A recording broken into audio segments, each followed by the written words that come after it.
The internet was meant to make the world a smaller place, but somehow it feels smaller without it.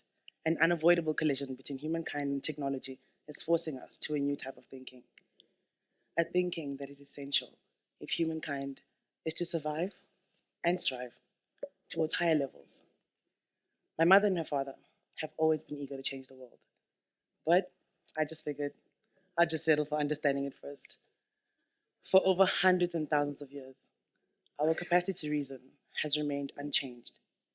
And ironically, our ability to change has also remained unreasonable. I'd like to ask you a couple of questions. What comes to your mind when you think of a system? A set of things working together as parts of a mechanism, or an organized scheme, or a method? Now, what comes to your mind when you think of a network? An arrangement of intersecting horizontal lines, vertical lines, maybe a mind map, or even an interconnected people or things.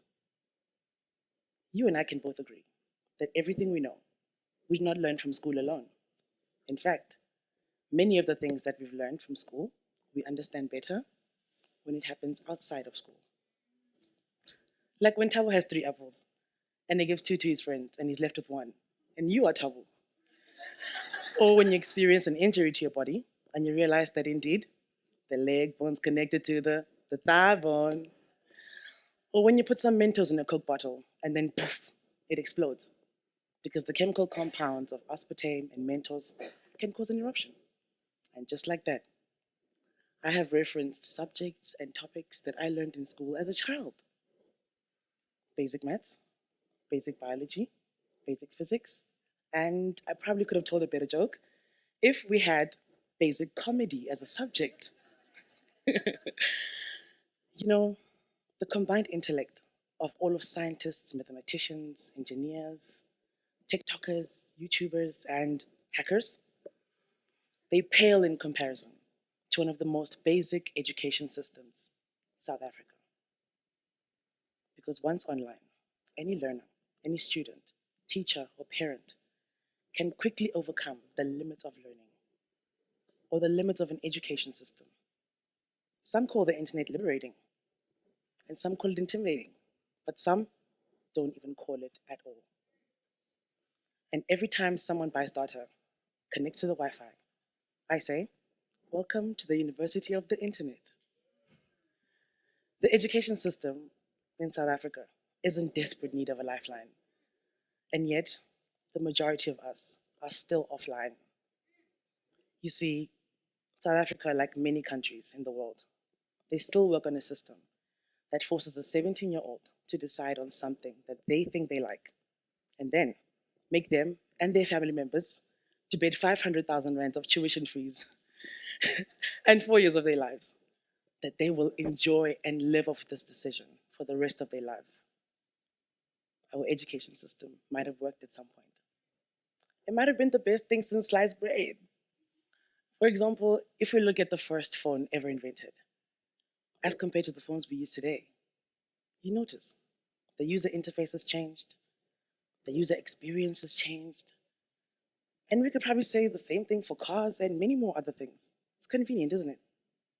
Design and function, human behavior and technological developments, all of this because the world is indeed changing. All of this because an unavoidable collision between humankind and technology have collided. Now let's look at the classrooms and what they look like from centuries before this one. 4 walls, straight rows of chairs, teachers in front, sitting for 8 hours and getting a short break. Classrooms of the 21st century are not very far off from when they started. And many of us are a product of this user interface. We've experienced this way of learning. And we have been graded on a very, very limited spectrum of understanding.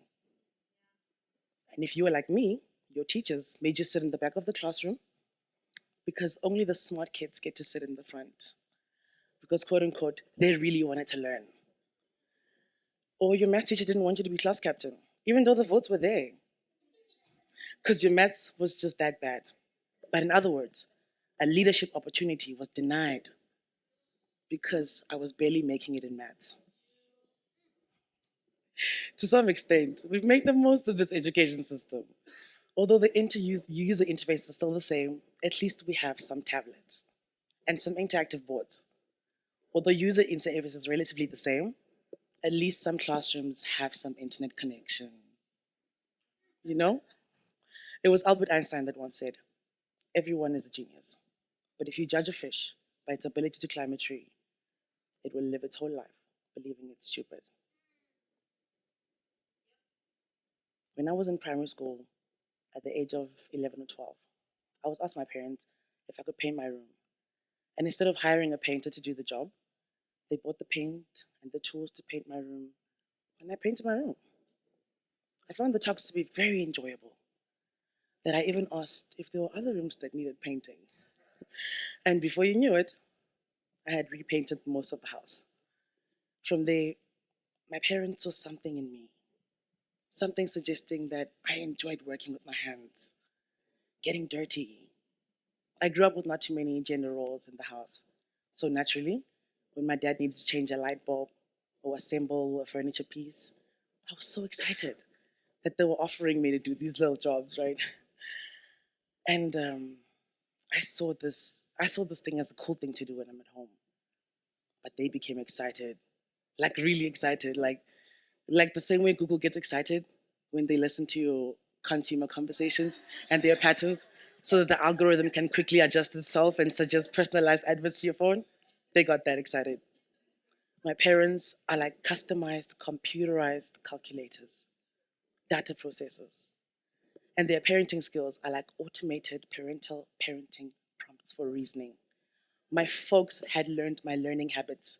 They had processed all the data of my learning habits like a well oiled algorithmic computer. And they knew that I should probably go to a technical high school somehow, but not any technical high school. I'm talking about a hoërtechniese school. But hoërtechniese just means it was well funded, well organized, slightly racist, with a Harvey model of leadership and dedication. And the school believed that labor omnia vincent, which also meant that we had a fully functioning workshop that allowed you to labor and to work and to put the theory into practice. And truly, labor did conquer. Because after all, many of us, after matriculating, were ready to be part of the working society. We knew our way around welding machines, wood cutters, soldering irons, and for some reason, we also learned how to build the racing cars to compete under the school's notorious fundraising. My high school was phenomenal. I mean, no wonder my parents thought I belonged there. It was different, it was challenging. And like some high schools, it had a career guidance teacher who was also part of this beautiful human algorithm in my life. He too was like a well oiled algorithmic computer, which, unlike my parents, his function was not parenting, it was career guidance. Meneer Adbota, my life orientation teacher. He took the time to learn our learning methods, how we orient our lives as learners, how we respond to life, and what we wanted to achieve, and how we were to navigate through this education system. One day during career guidance, he called me into one of the college scouts, and we had a chat with him. It was for the first time that the school or that college had visited my school. And I later found out that he called them in specifically for students like myself, who didn't belong in a generic university. The college was the only college with a perfect fit for me at that time. This college had one of the best curriculums of the time. It was a design school that enhanced all of my abilities, my qualities, and my learning methods. And there too, I found many human algorithms that understood that education is valuable in and of itself without reference to the infrastructure, the design of the school, or its intention to produce educated, innovative, independent members of the society. The teaching methods, they were collaborative, not competitive. Their faculties were integrated, not isolated. Their exams and tests were practical, with real application, not like a memory test that you see these days, how many of the things you've learned that you can remember. They understood that the product of education was not to find a job. The product of education should be about independence. The education system is meant to prepare learners for the future and cultivate sustainability. I mean, centuries before this one, they thrived on classification. Great schools equals great jobs, and universities were built to house sophisticated faculties. And boundaries were clearly drawn on which faculties really mattered the most, which subject would end up building the economy. This classification continues to bedevil some of us today. But don't despair. Technology is here. The forces of technology is breaking down the boundaries between fields of knowledge that once seemed immutable. The world is changing. And throughout the 21st century, there have been call-outs to develop or improve the education system, changing the narratives of why technology is bad, who's allowed to access the internet, and numerous other politically correct perspectives. And because I'm a part of those who are a proof of concept, although we're still learning as a species, one thing we can all agree on is that education and learning do not have a fixed identity. Therefore, we cannot command it to become something it's not, no matter how much you paid for it. And there's a popular saying in my culture that says, "Le ge o ka itima metsi, o tla no bona e nwele," which loosely translated means even if you denied water, you will still witness its thirst being quenched.